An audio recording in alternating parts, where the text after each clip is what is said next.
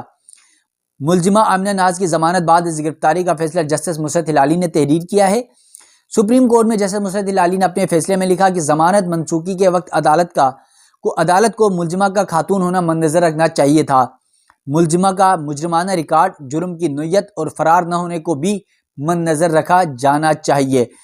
اس کے علاوہ انہوں نے کہا کہ صرف قانون کا حوالہ دے کر سزا سنانا غیر مناسب ہے۔